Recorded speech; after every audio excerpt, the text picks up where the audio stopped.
जय Hind everyone, this is Bhagyashree. उम्मीद करती हूँ सारे खुश होंगे, मस्त होंगे और जबरदस्त होंगे। और आज की इस वीडियो में मैं आपके लिए फिर से लेकर आई हूँ वैकेंसी की अपडेट। जी हाँ, राजस्थान पुलिस में 10,000 पद पर कांस्टेबल की वैकेंसी आने वाली है और ये वैकेंसी बहुत जल्द आपको देखने को मिलेगी।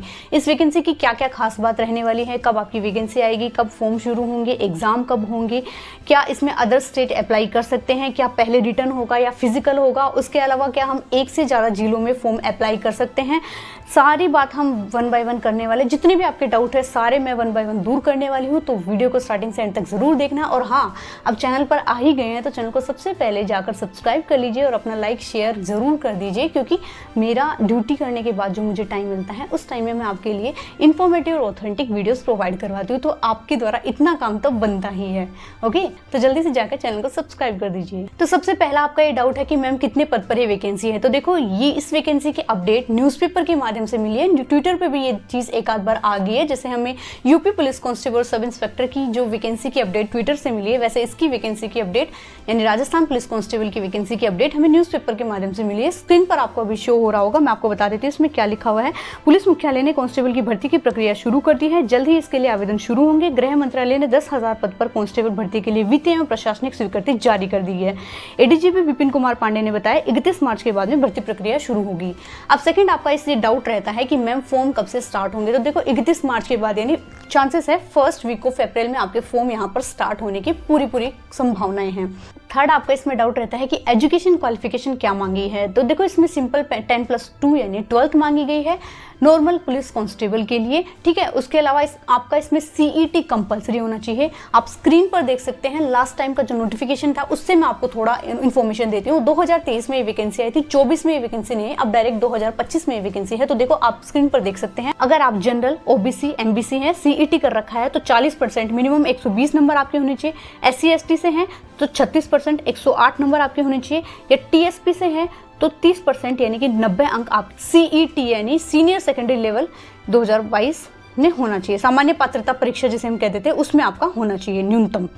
उसके बाद हम बात करते हैं, आपका सेकंड डाउट ये है कि मैम क्या हम एक से ज़्यादा जिले के लिए फॉर्म अप्लाई कर सकते हैं क्या। देखो, मैं अपनी बात बताती हूँ। मैंने ये जो फॉर्म 2019-20 में आया था तब मैंने राजस्थान पुलिस का फॉर्म भरा था।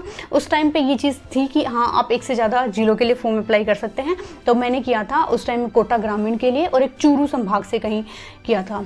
तो मैं आपको क्लियर बता देती हूँ, उस टाइम पर ये चीज़ लागू थी कि हाँ, आप एक से ज़्यादा जिलों के लिए फॉर्म अप्लाई कर सकते हैं। बट अभी क्लियर वर्ड में आपको कहती हूँ, एक से ज़्यादा जिलों के लिए आप फॉर्म अप्लाई नहीं कर सकते। इसका एक और विकल्प है। अभी आप नोटिफिकेशन में साफ साफ देखना, एक लाइन में आपको दिखा रही हूँ, इसमें लिखा हुआ है आवेदक द्वारा केवल एक ही जिला या यूनिट के लिए आवेदन किया जा सकता है, ठीक है। तो फॉर्म आप केवल एक जिले से कर सकते हो। इसके लिए एक और ऑप्शन है, वो मैं आपको आगे बताने वाली हूँ। तो देखो, मैं आपको बता देती हूँ, मैंने कोटा ग्रामीण से भरा था और एक चूरू से भरा था। तो कोटा ग्रामीण से क्योंकि सबसे ज़्यादा मेरिट उसकी गई थी तो मैं उसमें फेल हो गई थी, मेरा मेरिट में नाम नहीं आया था। चूरू वाले में मेरा नाम आया था, मुझे फिजिकल के लिए कॉल लेटर भी आया था। बट 5 किलोमीटर की रनिंग मेरे लिए बहुत हरक्यूलेंट टास्क था और मेरे बस की बात थी भी नहीं फिजिकल, तो मैंने उसको छोड़ दिया। मैंने फिजिकल की तैयारी ही नहीं की। उसके जस्ट बाद दिल्ली पुलिस कांस्टेबल का पेपर आया था और मैंने उधर अपना पूरा तैयारी करी और फाइनल सिलेक्शन उसमें ले लिया, ठीक है। अब देखो, मैं आपको साफ साफ बता देती हूँ इस वैकेंसी के बारे में। तो फॉर्म जो है, फॉर्म आपके ऑनलाइन होंगे। पूरी चांसेस है फॉर्म आपके फर्स्ट वीक ऑफ अप्रैल में हो। ऑनलाइन का जो पोर्टल है आपको अभी स्क्रीन पर शो हो रहा होगा, जो https recruitment.rajasthan.gov.in पर जाकर आप सबसे पहले OTR करेंगे यानी वन टाइम रजिस्ट्रेशन करेंगे। जब आप OTR कर देते हैं उसमें आपको अपनी कैटेगरी बहुत अच्छे से भरनी है। जिस भी कैटेगरी से बिलोंग करते हैं, OTR हमेशा सावधानी से भरना है, कुछ भी गलती आपको नहीं करनी है। जब आप OTR भर देंगे उसके बाद में आपकी SSO ID जनरेट होगी। ये जो SSO ID जनरेट होगी उसके बाद जाकर आप अपना फॉर्म अप्लाई कर सकते हैं। एक बात और बता देती हूँ, जब आप ऑनलाइन आवेदन करते हैं तो उस आवेदन का प्रिंट आपको अपने पास रखना है। जब आपको फिजिकल के लिए कॉल लेटर दिया जाता है, बुलाया जाता है, तो फिजिकल में जब जाते हैं तो आपने ऑनलाइन आवेदन जो कर रखा है उसका प्रिंट आपको लेकर जरूर जाना होता है। तो ये चीज़ आप ध्यान रखिए। हाँ, अब आपका ये डाउट था कि मैम एक से ज़्यादा जिलों के लिए फॉर्म अप्लाई कर सकते हैं क्या। पहले मैंने क्लियर बताया आप नहीं कर सकते। एक इसका जो दूसरा ऑप्शन है उसके बारे में बात करती हूँ। देखो, अगर अलग अलग वैकेंसी आती है, जैसे टेलीकॉम की, जिला पुलिस की, RSC बटालियन की अलग अलग वैकेंसी आती है, तो आप एक ही जिले से इन अलग अलग वैकेंसी के लिए अप्लाई कर सकते हैं। जैसे लास्ट ईयर वैकेंसी की अगर मैं बात करती हूँ तो देखो, आप लास्ट ईयर जो है कांस्टेबल चालक की, सामान्य की, बैंड की, घुड़सवार की, शवान दल की, पुलिस दूर संचार की 3578 पद पर वैकेंसी आई थी। तो अलग अलग एक जिले से आप अलग अलग पोस्ट के लिए अप्लाई कर सकते हैं। पर ऐसा नहीं है कि अलग अलग जिलों के लिए आप एक ही पोस्ट पर अप्लाई करे वो संभव नहीं है, ठीक है। और लास्ट ईयर जो 2023 की बात करती हूँ तो ये वैकेंसी केवल कांस्टेबल की बात करूँ तो 2500 समथिंग आई थी, और अब जो है आपको वैकेंसी लगभग 10,000 समथिंग देखने को मिलेगी, क्योंकि 2024 में कांस्टेबल की इस वैकेंसी में गैप हो गया था। अब सीधा सीधा आपका इसमें डाउट था कि मैम एज का इसमें क्या क्राइटेरिया रहने वाला है, तो देखो एज सिंपल आपका इसमें 18 से 23 रहने वाला है, क्योंकि 2024 में ये वैकेंसी नहीं आई। राजस्थान में एक नियम है, जब ये वैकेंसी नहीं आती है तो 1 साल आपको एक्स्ट्रा दिया जाता है, यानी 2024 में ये वैकेंसी नहीं आई तो 18 से 23 ने होकर 18 से 24 1 साल आपको इसमें एक्स्ट्रा मिलेगा। तो 18 से 24 सामान्य कोई भी व्यक्ति इस फॉर्म को अप्लाई कर सकता है। जनरल कैंडिडेट की बात करती हूँ मेल की, तो इसमें कोई भी एज रिलैक्सेशन नहीं है।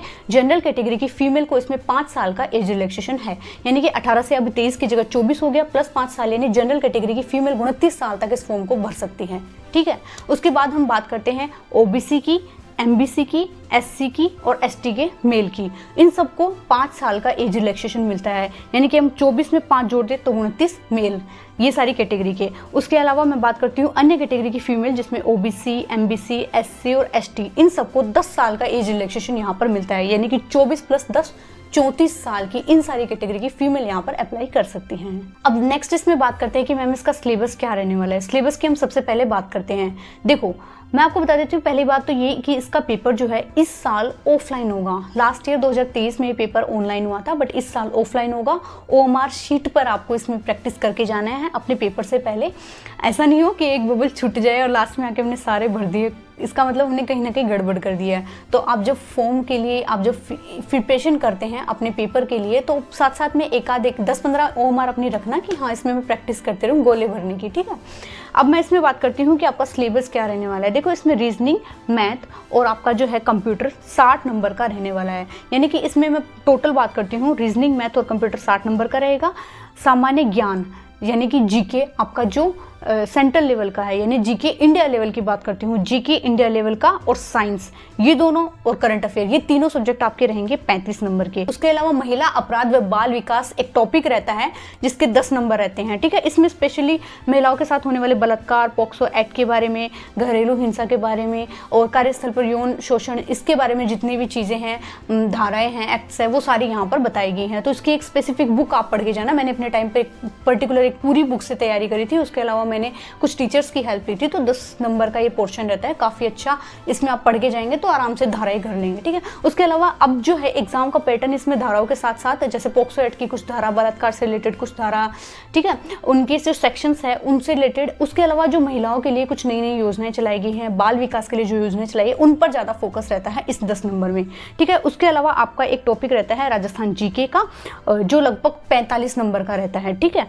ओवरऑल देखा जाए तो 150 क्वेश्चन रहेंगे, 150 नंबर के 2 घंटा आपको दिया जाएगा। 1/4 आपकी इसमें नेगेटिव मार्किंग है। अब एक एक टॉपिक की अगर मैं बात करती हूँ पर्टिकुलर, तो देखो रीजनिंग के लगभग क्वेश्चन आपके 25 नंबर के होंगे, मैथ्स के क्वेश्चन लगभग आपके 15 नंबर के, मैथ रीजनिंग दोनों होंगे आपके 40 नंबर की, कंप्यूटर होगा आपका लगभग 20 नंबर का। और कंप्यूटर के लिए भी आप अच्छी बुक पढ़ के जाइए, ठीक है, जैसे राय पब्लिकेशन की बुक है और भी कई मार्केट में बुक्स अवेलेबल है कंप्यूटर की। जो थ्योरेटिकल बुक है ना, थ्योरी से अपनी तैयारी करके जाइए, क्योंकि मेरे हिसाब से जहाँ मैंने पेपर दिया था ना, तो मेरा अभी तक यही आइडिया है, कंप्यूटर शब्दावली से ज़्यादा क्वेश्चन पूछे जाते हैं। उसके अलावा जो शॉर्टकट की से ज़्यादा क्वेश्चन पूछे जाते हैं, एमएस एक्सेल वर्ड से जो इंपॉर्टेंट थ्योरीज होती है वो सारी यहाँ पर पढ़ के जानी है। उसके अलावा इंडिया जीके का लगभग 20 नंबर का पोर्शन रहता है, राजस्थान जीके का 40 नंबर का पोर्शन रहता है, करंट अफेयर का 10 नंबर का पोर्शन रहता है, साइंस का 10 नंबर का पोर्शन रहता है। इसमें साइंस में मेजरली ध्यान इसमें बायोलॉजी पर रहता है, मानव शरीर में होने वाले रोग, विटामिन की कमी से होने वाले रोग, ये सारी चीज़ें इसमें मेनली पूछी जाती है। उसके अलावा महिला अपराध और बाल विकास और उसकी योजनाओं से रिलेटेड 10 क्वेश्चन इसके यहाँ पर रहते हैं। देखो मैं आपको बता देती हूँ, अगर आप राजस्थान पुलिस कांस्टेबल के लिए राजस्थान जीके की तैयारी करते हैं तो आप दिशा पब्लिकेशन की बुक की हेल्प ले सकते हैं, क्योंकि मैंने उससे तैयारी करी थी, काफ़ी अच्छा उसमें मटेरियल था, ठीक है। बाकी मैथ रीजनिंग अपनी संलग्न चलती रहती है जैसे भी आप तैयारी करते हैं कंप्यूटर के लिए, और आप अच्छी बुक की तैयारी करना, अच्छी बुक से तैयारी करना, क्योंकि 20 नंबर का पोर्शन रहने वाला है। मैं बेसिकली वही बताने वाली हूँ कि कंप्यूटर शब्दावली से है। जैसे मेरी एग्जाम में कुछ क्वेश्चन पूछे जाते गए थे कि सेल मर्ज क्या है, जो 1 वर्ड टाइप के क्वेश्चन है ना, केवल आप एक शब्द में आप उसका पूरा अर्थ समझ जाए, ऐसी चीज़ें ज़्यादा पूछी जाती है, ठीक है। उसके अलावा मैं बात करने वाली हूँ आपकी कट ऑफ कैसे बनेगी। तो देखो कट ऑफ जो है उसमें आपका, जैसे आपने पेपर दिया तो 150 नंबर का पेपर जुड़ेगा। उसके अलावा फिजिकल का कोई भी इसमें रोल नहीं है, केवल क्वालिफाइंग नेचर का है। कांस्टेबल के लिए बात कर रही हूँ, सामान्य कांस्टेबल या इंटेलिजेंस पुलिस के बारे में बात कर रही हूँ। उसके अलावा 20 नंबर अगर आपने कोई एक्स्ट्रा डिग्री जैसे कि एनसीसी कर रखा हो, आपने कोई होमगार्ड कर रखा हो, आपने पुलिस विभाग का कोई डिप्लोमा दे रखा हो, तो 170 में से आपकी जो है वो कट ऑफ बनने वाली है। बाकी मैं बात करती हूँ और इसमें क्राइटेरिया फिजिकल का क्या क्या रहने वाला है, ठीक है। तो देखो, सबसे पहले मैं बता देती हूँ कि फिजिकल के लिए कितने कैंडिडेट बुलाए जाएंगे, उस टॉपिक पर बात करते हैं। फिजिकल के लिए आपकी वैकेंसी का लगभग 15 गुना कैंडिडेट को बुलाया जाता है, यानी कि हम अलग अलग बात करें, जैसे दिल्ली पुलिस कांस्टेबल में फिजिकल के लिए वैकेंसी का 12 गुना बुलाया जाता है, आरपीएफ कांस्टेबल में फिजिकल के लिए वैकेंसी का 10 गुना बुलाया जाता है। वैसे राजस्थान पुलिस कांस्टेबल में फिजिकल के लिए आपकी दी गई वैकेंसी का लगभग 15 गुना बुलाया जाता है, यानी कि 10,000 पद पर आपकी वैकेंसी है तो इसका 15 गुना आप कैलकुलेट कर लीजिए, इतना आपको फिजिकल के लिए यहाँ बुलाया जाएगा। फिजिकल क्राइटेरिया इसमें क्या रहने वाला है उस पर चर्चा करते हैं। तो देखो, आप स्क्रीन पर देख सकते हैं। फिजिकल के लिए मैं बता देती हूँ, 5 किलोमीटर की रनिंग होती है। मेल को 5 किलोमीटर की रनिंग 25 मिनट में करनी होती है और फीमेल को 5 किलोमीटर की रनिंग 35 मिनट में करनी होती है, यानी कि मेल और फीमेल की रनिंग में 10 मिनट का यहाँ अंतर है। उसके अलावा और कोई इसमें इवेंट नहीं होता है, केवल रनिंग होती है। उसके अलावा आपकी हाइट मेजरमेंट होती है और मेल का यहाँ पर चेस्ट मेजरमेंट होता है। और देखो, आप जब 400 मीटर के जो ग्राउंड है अगर उनकी तैयारी कर रहे हैं तो उसमें आपको लगभग 12.5 चक्कर की प्रैक्टिस कर लेनी है। 5 किलोमीटर के लिए इतना इनफ है। और बाकी मैं आपको बता देती हूँ कि मेल के लिए कितनी हाइट मांगी गई है। स्क्रीन पर आप साफ साफ देख सकते हैं कि मेल के लिए 168 सेंटीमीटर आपकी मांगी गई है, जिसमें आप जनरल ओबीसी के कैंडिडेट हैं, और फीमेल के लिए 152 सेंटीमीटर हाइट मांगी गई है। और मेल हो चाहे फीमेल हो, दोनों में ही एससी और एसटी कैटेगरी को 5 सेंटीमीटर हाइट का इसमें रिलैक्सेशन है। तो केवल इसमें रनिंग था, उसके बाद में हाइट है, उसके बाद में वेट फीमेल का होता है और चेस्ट मेल का होता है, ठीक है।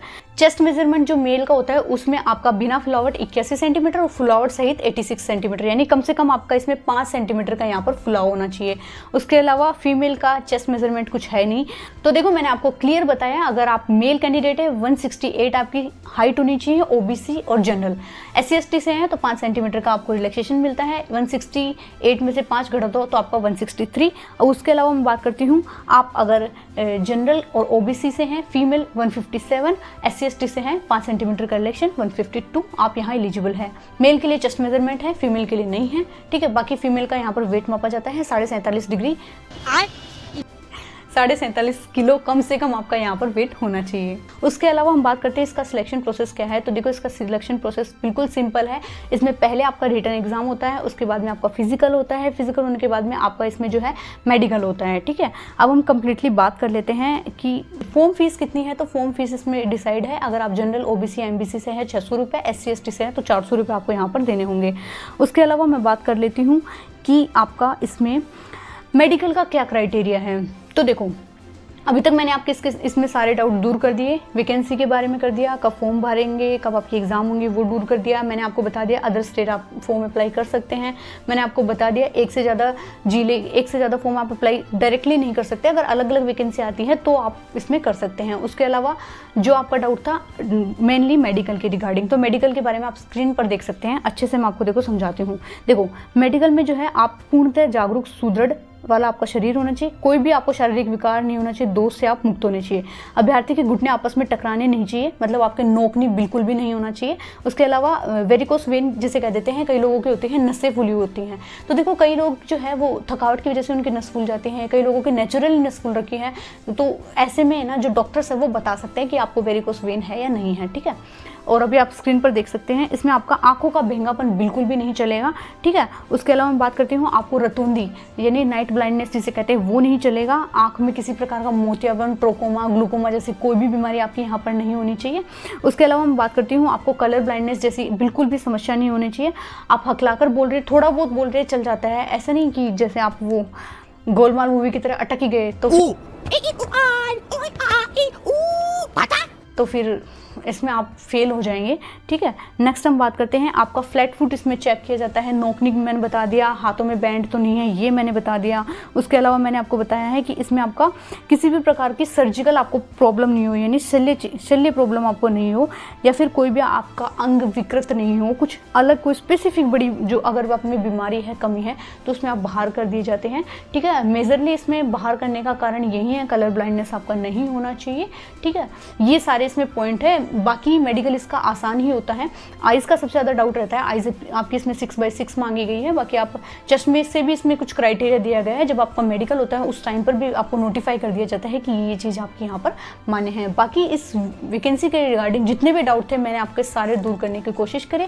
इसके अलावा कुछ डाउट रहता है जो इस वीडियो में शामिल नहीं है, कमेंट सेक्शन में ज़रूर बताना। बाकी मिलते हैं नेक्स्ट वीडियो में, तब तक के लिए जय हिंद।